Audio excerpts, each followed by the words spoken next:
Bom dia pessoal, eu estou aqui para mais uma tutoria de Física 1, né? E eu estou aqui para apresentar os conceitos iniciais do capítulo 9, mais especificamente a parte de centro de massa, né? E como a gente vai usar ele para fazer contas de velocidade, esse tipo de coisa, certo? Ah, Primeiramente, né, começando pelo conceito de centro de massa, o que é o centro de massa? É justamente o centro do objeto em relativo à sua massa. O que isso quer dizer? A gente tem um objeto que ele tem pesos não uniformes, né? Por exemplo, a gente tem uma garrafa em que um lado da garrafa é mais pesado que o outro. E o centro de massa vai ser justamente o local de equilíbrio, né, dessa garrafa, certo? Ou seja, um local em que se você botar ele para equilibrar, digamos, numa beirada, ele vai ficar equilibrado ali certinho, certo? É um exemplo meio grotesco, enfim. E também é o centro de massa que a gente usa para calcular algumas coisas relativas a corpos rígidos que não são partículas. Então a gente precisa do conceito de centro de massa para calcular, por exemplo, a velocidade de um corpo que não é uma partícula, certo? Então, enfim, começando aqui pelos conceitos básicos, né? A gente consegue calcular esse centro de massa facilmente, já que o x do centro de massa e o y do centro de massa podem ser facilmente calculados, basta você pegar... aliás, isso aqui não é de um corpo rígido, tá? É para um sistema de partículas. Então, digamos que você tem aqui a partícula 1, a partícula 2, e como você faz para calcular a velocidade delas duas juntas? Você tem que ver o centro de massa delas e calcular a partir dele, certo?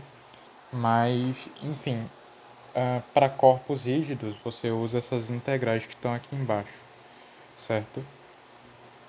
Mas voltando, né, para corpos não rígidos, né, a gente faz da seguinte maneira, né, a gente vai pegar a posição da primeira partícula, certo? A posição da primeira partícula, multiplicar pela sua massa, somar com a posição da segunda partícula e multiplicar pela sua massa.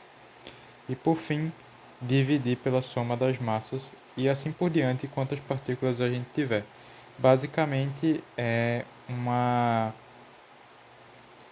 média uma média ponderada pelas massas, tá? O cálculo do x do centro de massa e do y do centro de massa, certo? E aqui esse RCM aqui é naquele sisteminha em que você se localiza a partir do raio, né? Então a gente tem aqui uma partícula qualquer e ela está um vetor do ponto zero, que é justamente esse raio. Então para você calcular esse vetor do centro de massa, né, você usa essa formulazinha aqui, que é novamente uma média ponderada pelas massas desse vetor raio, certo? Então é bem tranquilinho aí calcular o centro de massa, certo? Agora, aqui é uma coisa que interessa mais. É como que a gente calcula a velocidade, por exemplo, e a aceleração do centro de massa, né? Porque isso vai nos interessar melhor, certo? Para calcular a velocidade é relativamente simples, né? Basta que você faça uma média também ponderada pelas massas dos vetores velocidades de cada elemento, certo? Então, se a gente tem uma massa aqui, um objeto aqui, outro objeto aqui, né? E esse aqui tem velocidade x e esse aqui tem velocidade y. Para você saber a velocidade do centro de massa deles, que deve ser mais ou menos aqui, né? VCM. Você vai basicamente somar as massas deles, né? E você vai dividir a soma da multiplicação da velocidade pelas massas pelo somatório das massas, certo? É bem intuitivo, né? Exatamente o que a gente estava fazendo antes, né? E na parte de aceleração, né, a gente também pode fazer de uma maneira semelhante. A gente pode fazer de uma maneira semelhante a aceleração, né, e fazer ela da seguinte maneira. A gente pode fazer ela como a gente fazia antes, né, aceleração instantânea, e pega a velocidade e deriva ela, né, a gente vai conseguir essa velocidade aqui.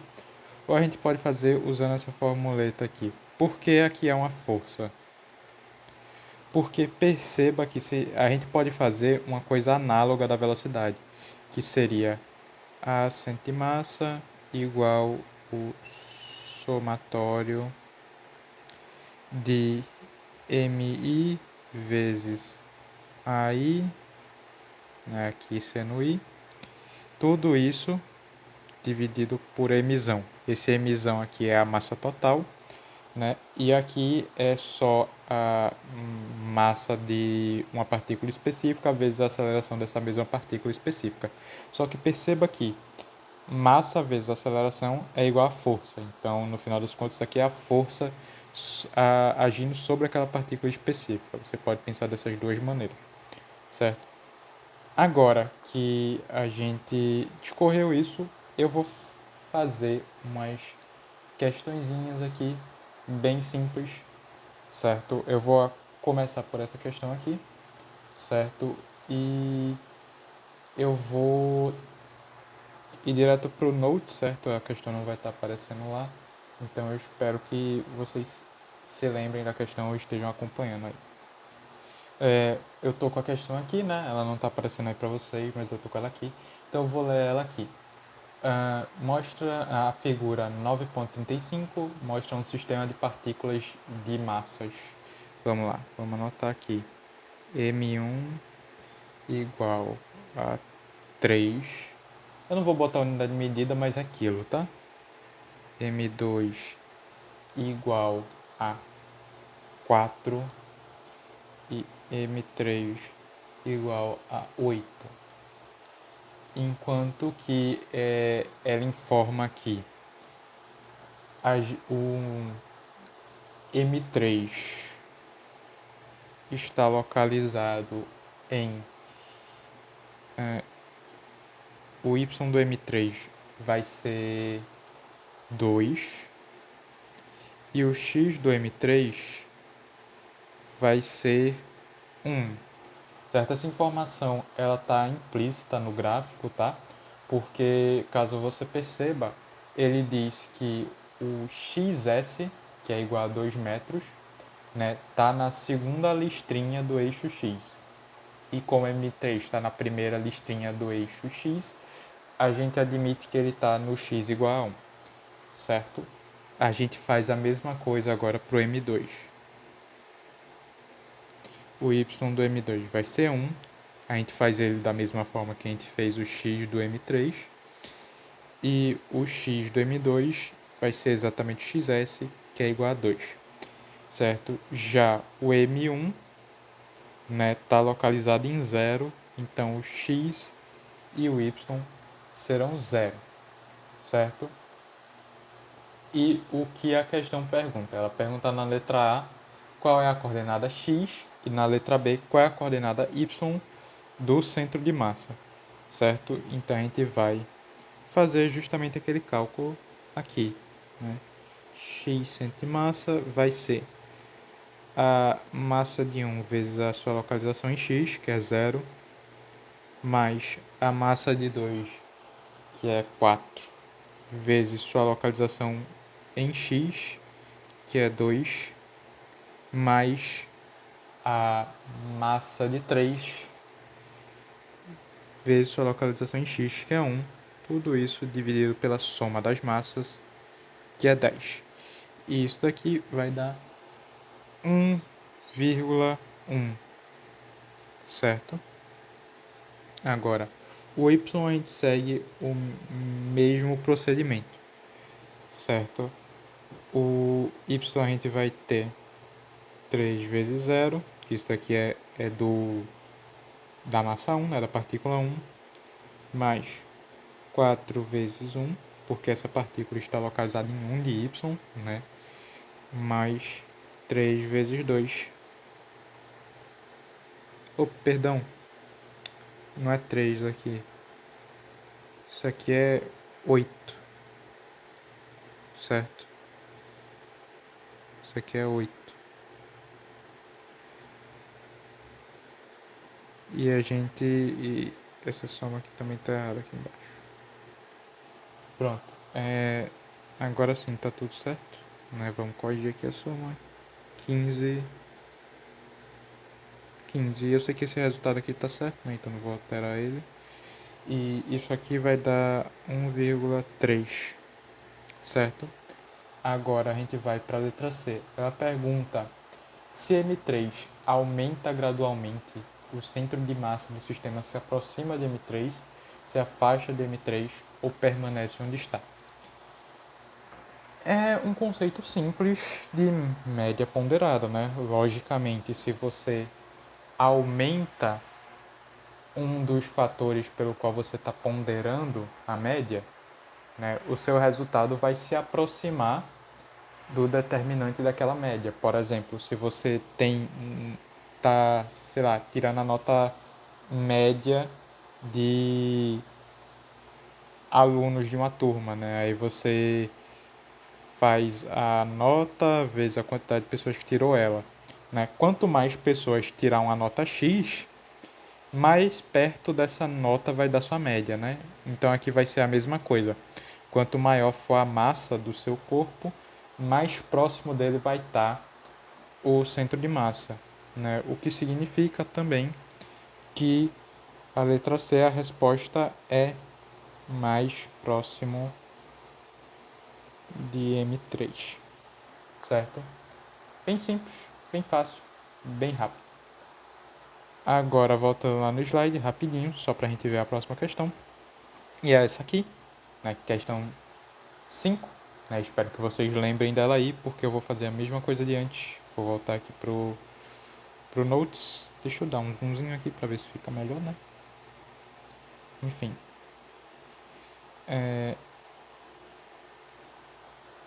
Vamos lá. A gente tem um formato bem estranho, né? Tipo, bem estranho mesmo, uma parada assim, ó.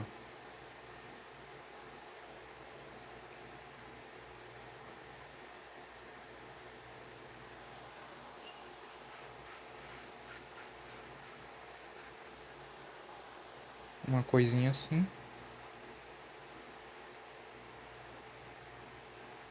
Certo?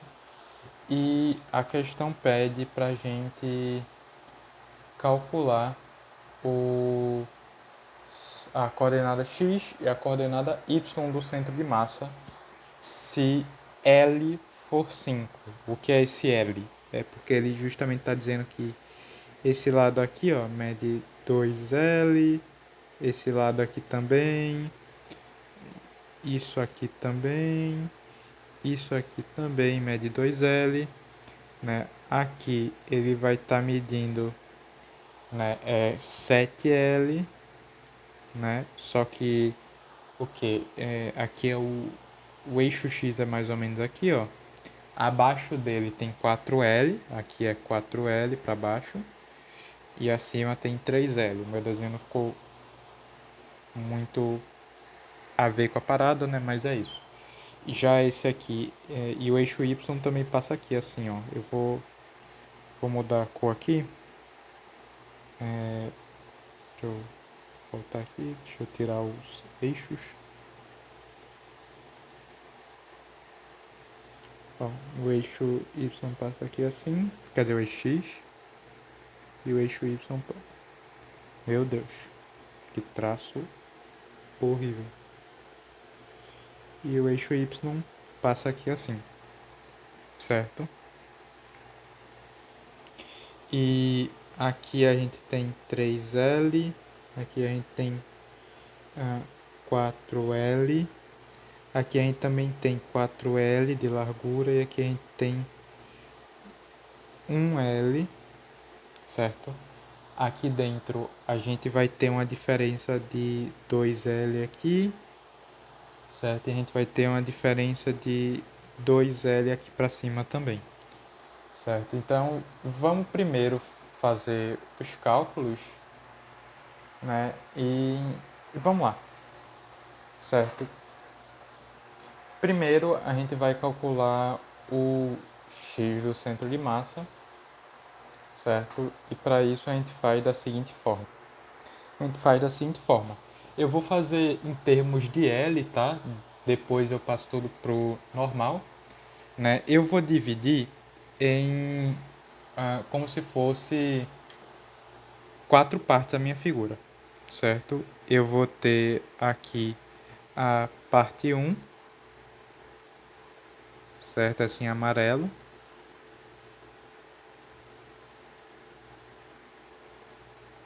Eu vou ter a parte 2.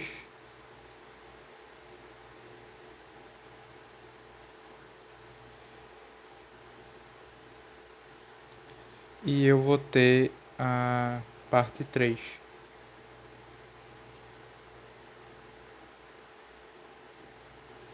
Certo? E agora a gente vai determinar o centro de massa de cada uma delas individualmente, depois a gente faz isso. Então vamos começar pela 1, né? Vamos lá. O y, a gente sabe que a 1 é totalmente simétrica, né? A questão também diz que a massa é totalmente homogênea, né? Distribuída igualmente. Então não é como se um pedacinho da parte 2 fosse mais pesado, ou melhor, um pedacinho da parte 1 fosse mais pesado que outro pedacinho da parte 1. Então o centro de massa vai corresponder exatamente ao centro geométrico, certo? Então vamos começar, né? Então a partir do zero aqui, né, até o centro de massa daqui, a gente tem 2 aqui, certo? A gente tem mais um aqui, então o y é menos 3, certo?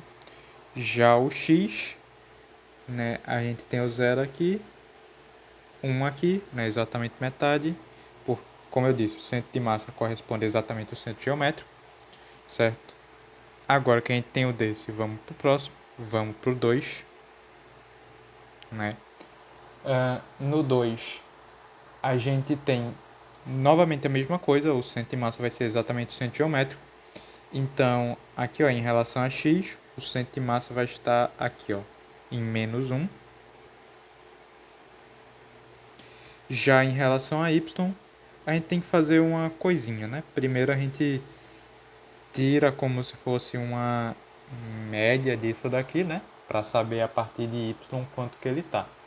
Então, 7 dividido por 2, ele vai dar mais ou menos 3,5. Né? Então, a partir de cima, puxando 3,5 para baixo, a gente vai estar em menos 0,5.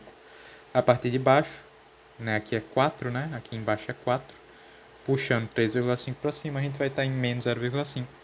O nosso y é igual a menos 0,5. Certo?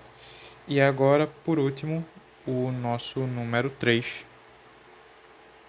Né? O nosso número 3, ele vai ter o x. Opa, vamos começar pelo y, né, para ficar igualzinho. Ou melhor, vamos botar o x mais para cá para ficar igualzinho. O x vai ser igual a 2, porque aqui em cima é 4, né?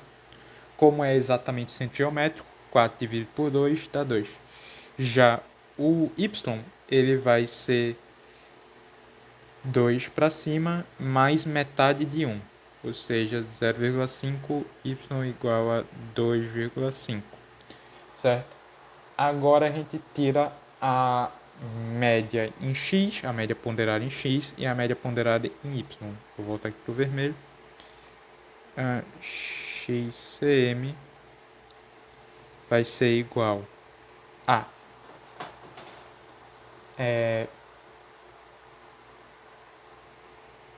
vamos começar pelo 1, né?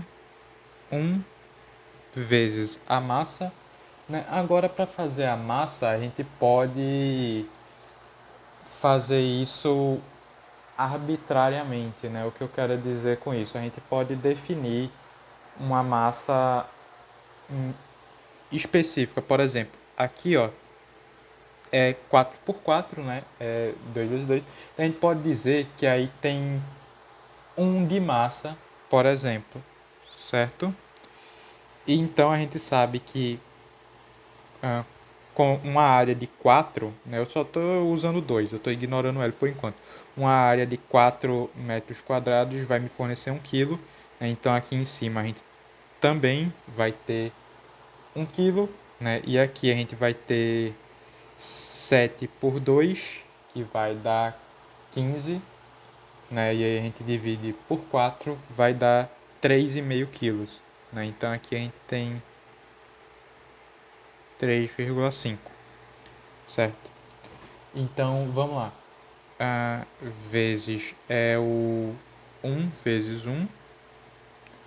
Aí, isso aqui vai ser mais 2 vezes 1. Menos. Por que menos? Porque, como a gente está em x, né? O número 2, né? O nosso objeto número 2, ele está em menos 1x. Então, vai ser menos 1 vezes a sua massa, 3,5. Embaixo é o somatório das massas, que é 5,5. Agora a gente faz essa divisão e a gente chega que o XCM é igual a menos 0,09 L, tá? A gente não converteu esse L, o L está implícito aí nas nossas equações, certo? E isso vai ser igual, o L é 5 centímetros, então a gente tem menos 0,45 centímetros, ou melhor, a gente tem, a gente tem isso, 0,45 centímetros vai ser o nosso, a nossa distância, né, do centro de massa em relação ao zero do eixo x. Então, o centro de massa está em menos 0,45x. A gente faz o mesmo procedimento para y, certo? Ou seja, a gente vai ter menos 3 vezes 1 mais 2,5 vezes 1 menos 0,5 vezes 3,5. Tudo isso dividido por 5,5 vai ser igual a menos 0,4 L, que por sua vez vai ser igual a 2 centímetros. E esse é nosso y, e aqui a gente tem nosso x, e essa é a nossa resposta final. O centro de massa daquela figura toda está em menos 0,45x e 2y, certo? Agora a gente abaixa aqui um pouquinho, né? E vamos para a próxima questão. A próxima questão é essa. A gente tem uma latinha de refrigerante, certo? E ela tem um furinho, tem pequenos furinhos na parte de baixo dela, e o líquido vai se esvaziando, certo? Essa questão é um pouquinho mais complicada, né? Mas ainda é tranquila de ser feita, certo? Como que a gente faz ela? É bem simples. Vamos voltar para cá, aí vamos anotar as nossas coisas, né? A lata em si, a parte de alumínio, vai ter uma massa de 0,14 quilogramas, certo? Já a altura da lata vai ser 12 centímetros H. E dentro dela a gente tem 0,354 quilos de refrigerante. Vai ser a massa de refri, certo? E a gente tem uma altura Hzinho, que é a altura do centro de massa, e a gente tem uma altura x que varia. Certo? Ela varia. Aí, na letra A, ele pede qual é a altura H do centro de massa da lata, incluindo o conteúdo, inicialmente. Essa é uma questão difícil exatamente por isso, porque ela pergunta a altura do centro de massa relativa ao conteúdo, ao refrigerante. Então, como a gente sabe, né, o centro de massa vai ser os elementos dividido por suas, ou melhor, os elementos multiplicados pelas suas massas dividido pelo somatório das massas, certo? Então, e ele só quer altura, perceba que ele só quer altura porque, como é uma lata de refrigerante, ela é cilíndrica, né, o X do centro de massa sempre vai estar no meio, já que o líquido vai se distribuir igualmente e a lata já foi informada que ela tem massa homogênea, né? Então, vamos lá. Nosso Y do centro de massa vai ser igual a M vezes H sobre 2 mais Mzinho vezes H sobre 2, certo? Tudo isso dividido por Mzão mais Mzinho. E o que é esse H sobre 2? Esse H sobre 2, ele tá aí porque esse H sobre 2 basicamente representa, né, aonde está o centro de massa do alumínio, né, alumínio. E essa primeira hipótese a gente está levando em consideração que a lata está cheia. Então, do refrigerante também vai estar exatamente no centro geométrico da lata, que é H sobre 2. Então, tanto o alumínio quanto, eu vou botar aqui CG de centro geométrico, né? Com a lata cheia, tanto o alumínio quanto quanto o refrigerante vão ter o mesmo centro geométrico e então, portanto, eles vão ter o mesmo Y, né, por assim dizer. E quando H for 12 centímetros, a gente vai obter uma resposta de 6 centímetros. Certo? Como eu disse, o X ele não precisa ser evidenciado porque ele vai ter exatamente o centro da lata e é o X do centro de massa, tá? Não estou me referindo ao X à altura. Certo? Agora, na letra B, ele pede após a lata ficar vazia. E isso é extremamente fácil, porque com a lata vazia, letra B, a lata vazia basicamente só tem o alumínio. E a gente sabe que o do alumínio, se a gente zerar isso aqui, zerou, zerou, né? O Y centro de massa vai ser igual a Y alumínio, que vai ser 6 centímetros, que é H sobre 2. Certo? Fácil, tranquilo, né? Apesar de ser uma questão considerada difícil, essa parte aí é bem fácil. Certo? Na letra C, ele pergunta o que acontece com H enquanto o refrigerante está sendo drenado. Ou seja, o nível de refrigerante está caindo, o nosso X está caindo, né? E ele quer saber o que acontece com o Y do centro de massa, certo? Que é o nosso Hzinho, certo? O que a gente, qual a lógica a gente deve usar aqui, né? Se você voltar para essa equação aqui, ó, deixa eu tirar o zero aqui, né? Se você voltar para essa equação aqui, você vai ver que quando o M cair, né? Ou melhor, deixa eu escrever ela de uma maneira mais geral, né? A gente vai ter mzinho x, em que o x está caindo. Por certo tempo, tanto a massa quanto o x vão cair de refrigerante.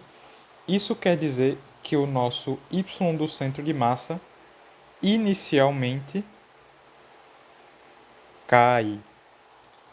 Mas o que acontece depois que é inteiramente drenado, certo? Depois que acaba de drenar. Como você pode ver aqui, ó, na letra B, a gente já fez a hipótese da lata sem nada. E deu exatamente igual da lata cheia. Então, em algum momento, depois que o líquido abaixa suficientemente, começa a subir novamente o centro de massa. Certo? Então, o centro de massa vai abaixando junto com o líquido, né? Não exatamente junto, não exatamente igual, mas ele vai abaixando. E depois, quando a massa de líquido fica insignificante o suficiente, ele volta a subir até onde é o centro de massa do alumínio, certo? E a última pergunta é: se x é a altura do refrigerante que ainda está na lata em um dado instante, determine o valor de x no instante em que o centro de massa atinge o ponto máximo. Perceba, ponto máximo. O que isso quer dizer? Né? É o ponto em que o centro de massa é o mais alto possível. Isso também significa para a gente que é o ponto de derivada igual zero, certo?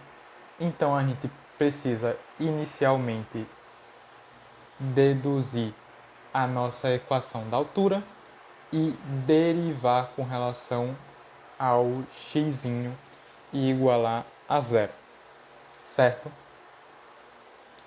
Então, vamos concordar uma coisa, né? A nossa massa de refrigerante, ela também é função das alturas, certo? E a nossa massa de refrigerante vai ser uma relação direta entre a massa total de refrigerante vezes o x sobre a altura, ou seja, a porcentagem que o refrigerante ocupa da lata, né? Isso daqui é a porcentagem que o refrigerante ocupa da lata. É a mesma coisa, certo? A porcentagem que o refrigerante ocupa da lata vezes a massa vai nos dar a massa do refrigerante naquele instante específico, certo? Já a altura, né, ou melhor, o centro de massa do refrigerante sempre vai estar localizado em x sobre 2. Vamos reescrever isso na nossa equação e a gente vai ter que H vai ser igual a M vezes H sobre 2 mais MP vezes x sobre H vezes x sobre 2, porque isso daqui representa... Perdão, calma, não é MP aqui. Isso daqui é só M. Isso daqui representa MP, que é a massa de refri no instante específico, sobre M mais MX, ou melhor, M X sobre 2, certo? Relativamente difícil, né? E agora fica mais complicado ainda. A gente deriva isso e iguala a zero, certo? Para não ficar tão maçante, eu vou botar o resultado da derivada direto agora, certo? E a derivada vai dar algo como dH dx vai ser igual a 2mx sobre 2mh mais mx menos 2mh mais mx sobre, aqui complica, mh quadrado mais, deixa eu apagar essa parte aqui de cima porque já não interessa tanto mais pra gente, né? A gente já sabe qual é a equação. Mh quadrado mais mx, ou melhor, mzinho, né? Eu tô vacilando aqui pra vocês, ó. É mzinho, aonde tiver x acompanhando, é mzinho.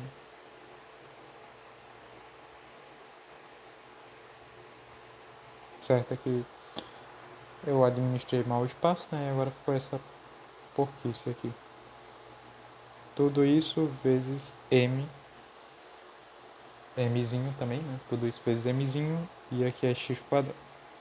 Certo? E agora que a gente tem isso, né, a gente vai chegar a organizar nessa equação, igualando ela a zero e organizando, a gente chega que x é igual a mzão h sobre mzinho vezes menos 1 mais raiz de 1 mais mzinho sobre mzão.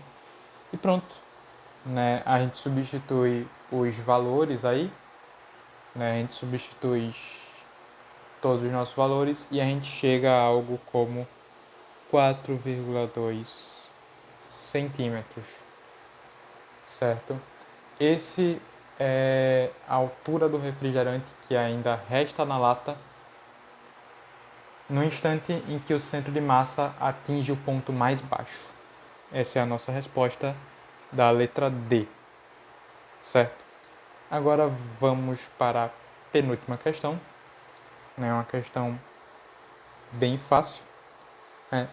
Dois patinadores, um de 65 kg e outro de 40 kg, estão numa pista de gelo e seguram as extremidades de uma vara de 10 metros. O comprimento e massa desprezível. Os patinadores se puxam ao longo da vara até se encontrarem. Qual é a distância percorrida pelo patinador de 40 kg? Vamos lá. Vamos voltar aqui e vamos fazer o nosso desenho, né? Aqui a gente tem 65, aqui a gente tem 40, né? A gente tem o nosso patinador de 40 quilos, né? E eles estão a uma distância de 10 metros, certo? Então, o que a gente vai fazer agora? Vamos calcular o centro de massa. X centro de massa vai ser 0 vezes 65 mais 40 vezes 10 sobre 110, que vai ser igual a 3,8 a partir do zero, o que significa que o centro de massa está bem aqui, ó, 3,8. E a pergunta é, qual é a distância percorrida pelo patinador de 40 kg? Certo? Ou seja, como eles vão se puxar até encontrarem, o patinador de 40 kg vai percorrer essa distância aqui, ó. E o de 65 vai percorrer essa. Então, o de 40 vai percorrer 10 menos 3,8, que é igual a 6,2 metros. E essa é a nossa resposta final. Muito fácil, né? Principalmente comparada à última. E é isso. Agora vamos para a última. Vamos lá. Ricardo, com 80 kg de massa, e Carmelita, que é mais leve, estão apreciando o pôr do sol no lago. Mercedes, em uma canoa de 30 kg, com a canoa imóvel nas águas calmas do lago. O casal troca de lugar. Seus assentos estão separados por uma distância de 3 metros e simetricamente dispostos em relação ao centro da embarcação. Se com a troca a canoa se desloca 40 centímetros em relação ao atracadouro, qual é a massa de Carmelita? Tá. É uma pergunta difícil, né? Inesperada. Então, vamos fazê-la. Vamos lá.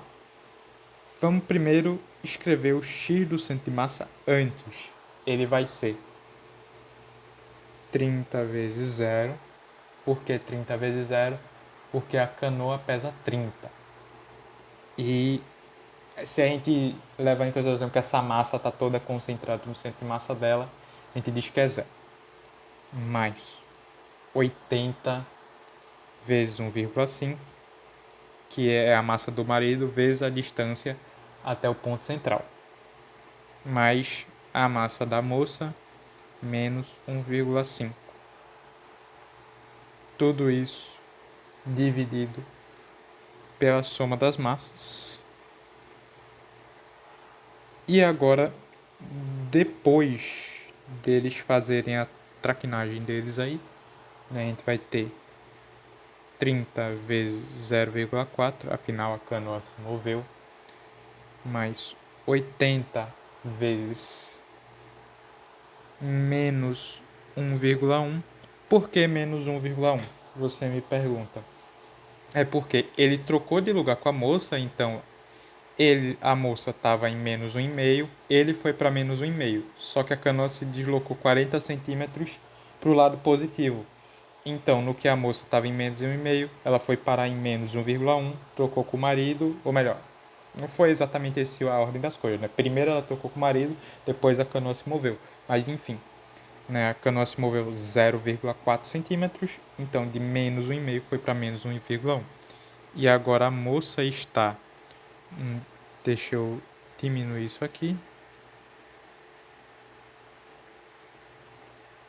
para caber, né? A moça está a 1,5 mais 0,4 ou 1,9. Né? Tudo se deslocou de 0,4 para a direita, né? Então onde era 0 é mais 0,4, onde é menos 1,5 é menos 1,1 e onde é 1,5 é mais 1,9. Tudo isso também dividido por 110 mais m, certo? Bem tranquilo, bem fácil. Agora a gente iguala as duas equações, certo? E a gente vai ter um negócio bem desagradável, para não dizer o mínimo, né? A gente vai ter 30 vezes 0,4 menos 1,1. A gente pode cortar esses dois, ó. A gente está igualando os dois, a gente cortou. 1,1 vezes 80 mais 1,9 m,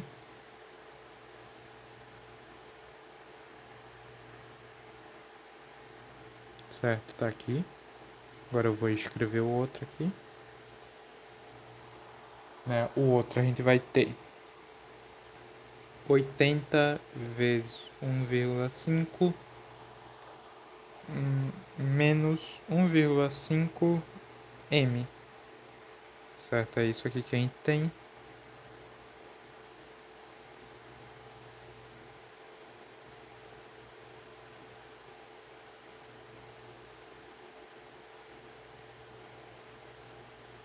Certo? Essa aqui é a nossa fórmula, né? Então a gente descobre que m é 196 dividido por 3,4, que é igual a aproximadamente 57 quilos. Esse é o peso da moça. E é isso, pessoal. A gente fica por aqui nessa aula, certo? E na próxima aula eu vou continuar o mesmo capítulo.